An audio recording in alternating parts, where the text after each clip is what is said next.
Hello everyone, in this video I'm going to talk about the 8th chapter of class 11 physics, that is gravitation.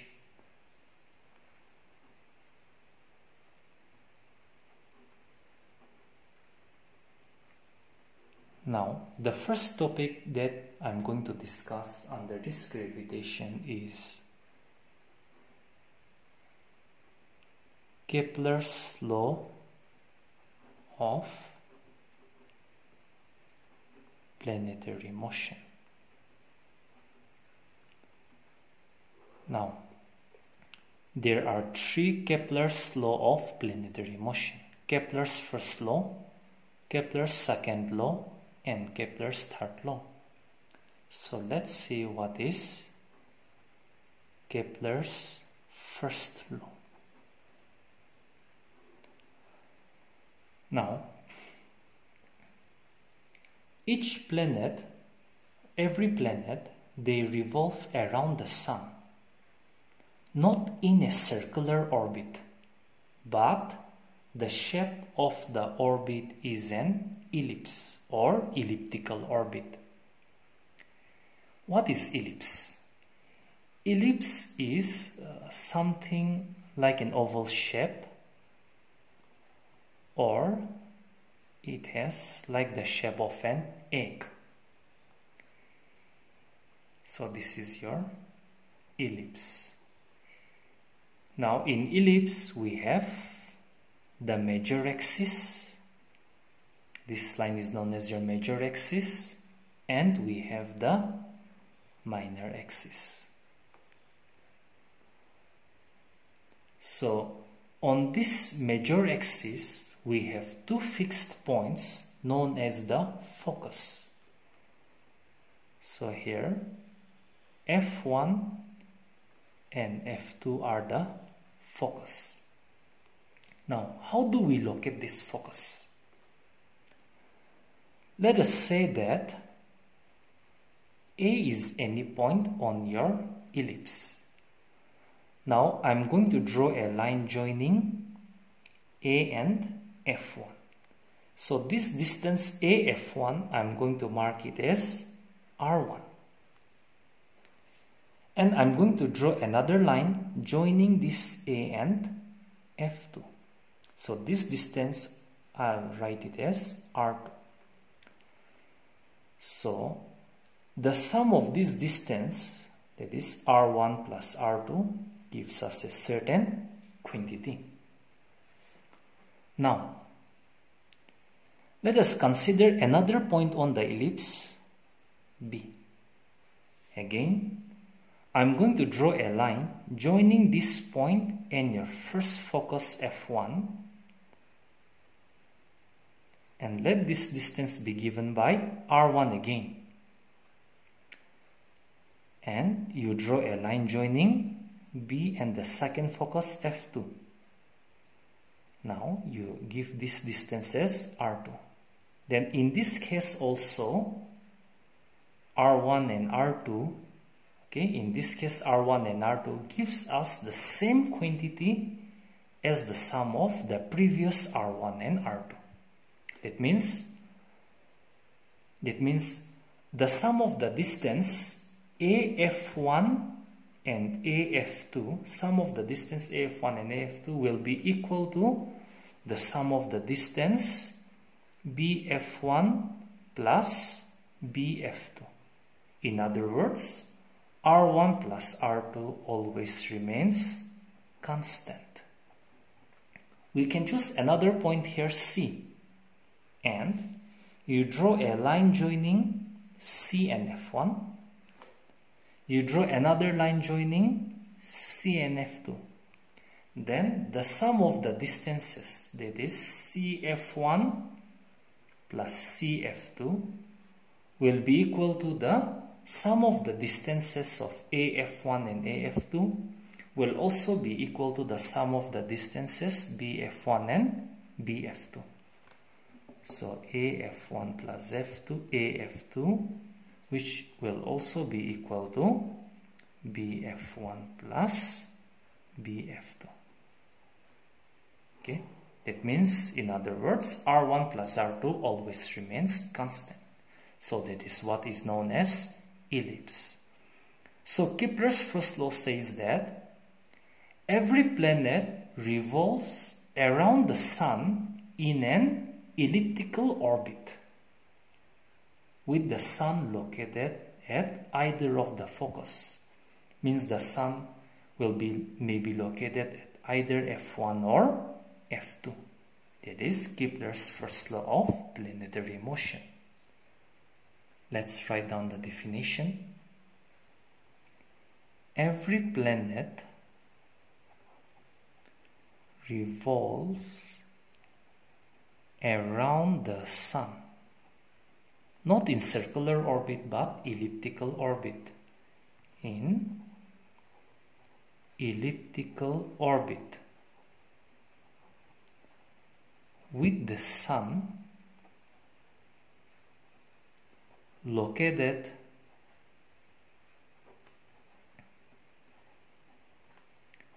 at one of the focus. That is either at F1 or F2.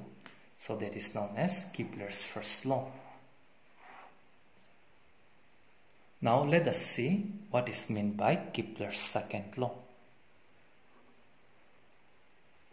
Kepler's second law.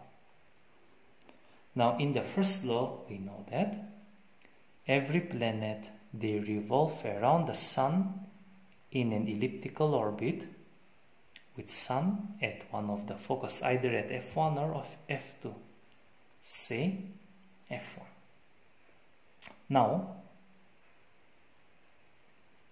at any instant of time, let us suppose that the planet is at a position A. Okay. Now, we draw a line joining A and F1. So, this particular line is known as the position vector. And this position vector I can denote by vector R1. Now, let's see what is this position vector. Position vector is a vector which gives us the location of any point in space. Location means both distance and direction. Now, in order to understand this, we will draw a three-dimensional coordinate system.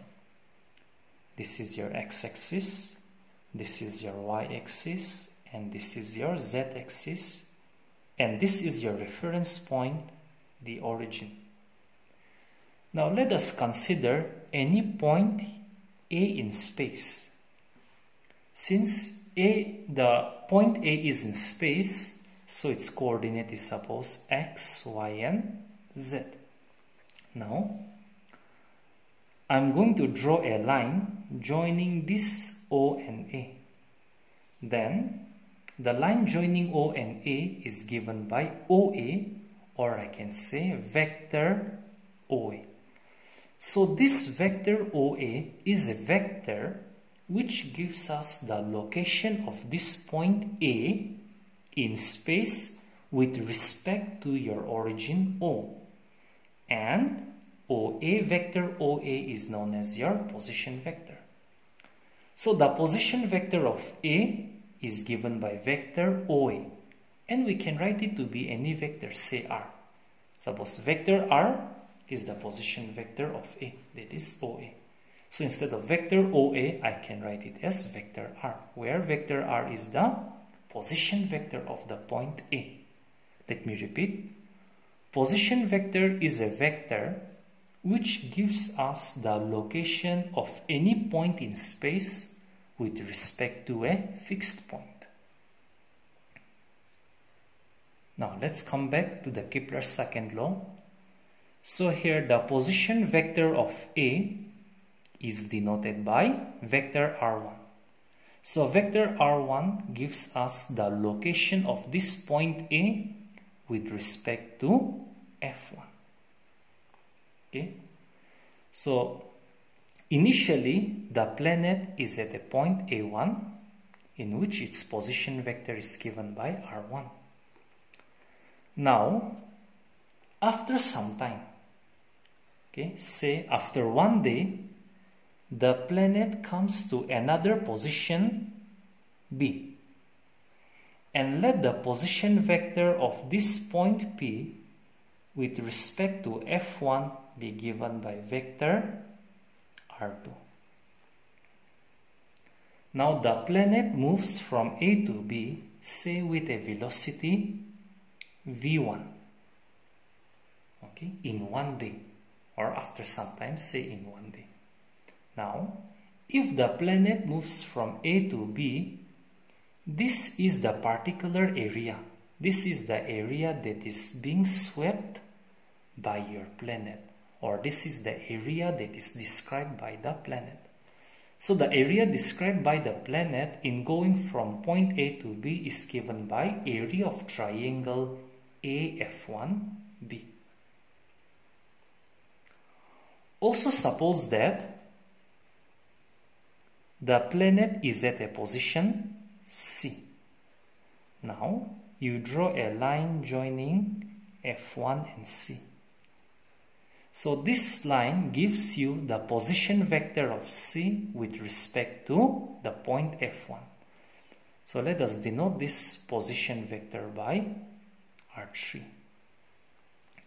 Now, after 1 day, suppose the planet moves to another position D, such that the position vector of this D is given by R4. Then, now, it takes 1 day for the planet to go from A to B. The same way, in the same time interval, that is in 1 day, the planet can go from C to D. Suppose the velocity of the planet in going from C to D is V2. Now, then if the planet goes from C to D, then the area swept by the planet is given by area CF1D, or area of the triangle CF1D. So according to Keplers' second law, these two areas, that means the area described by the planets, are equal. That means area of triangle ABF1 will be equal to area of triangle CDF1. Now we know that the area of the triangle is given by half base into height. So half base V1, height R1. Here, area of triangle CF1D means half base V2 and height R3. So this half can be eliminated. So V1 by V2 is equal to R3 by R1. Or in other words, we can say that V is inversely proportional to R. So Keplers' second law says that the position vector of the planet around the sun sweeps out equal areas in equal intervals of time. So we'll write the second law. The position vector of any planet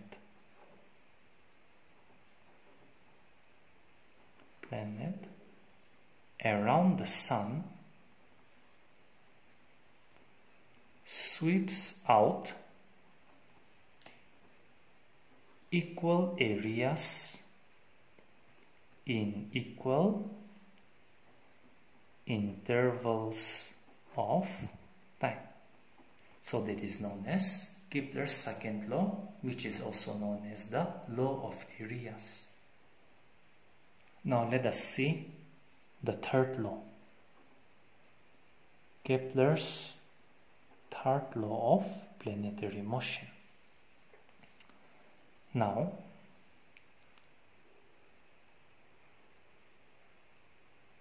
This is an ellipse. This is your major axis.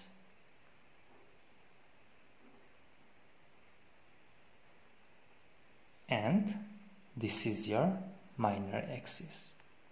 Suppose the two axes intersect at a point O. Here AA dash is your semi-major axis and BB dash is your AA dash is your major axis and BB dash is your minor axis. Now the two axes, they bisect each other.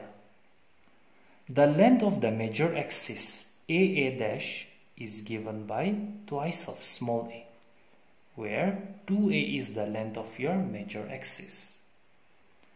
And the length of the minor axis BB dash is denoted by 2b. Now when I talk about semi-major axis, then I'm talking about half of the major axis. So the length of the major axis is 2a. So the length of the semi-major axis OA, okay, this length OA will be the semi-major axis, means half of the major axis. It will be given by half of your major axis, which is 2a. So the length of your semi-major axis is A. Similarly, the length of your semi-minor axis will be equal to B. Now, suppose this is the sun which is located at one of the focus. Okay, this is the planet that is moving around the sun in an elliptical orbit. Now, in this case, if the planet takes time t, okay, or if the planet takes time t to complete one revolution around the sun, then Keplers Third Law says that the square of this time period is directly proportional to the cube of the semi-major axis of the ellipse. So we will write down the square of time period of revolution of any planet around the sun is proportional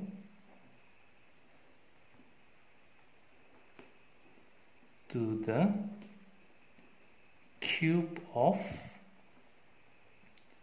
semi-major axis of the ellipse.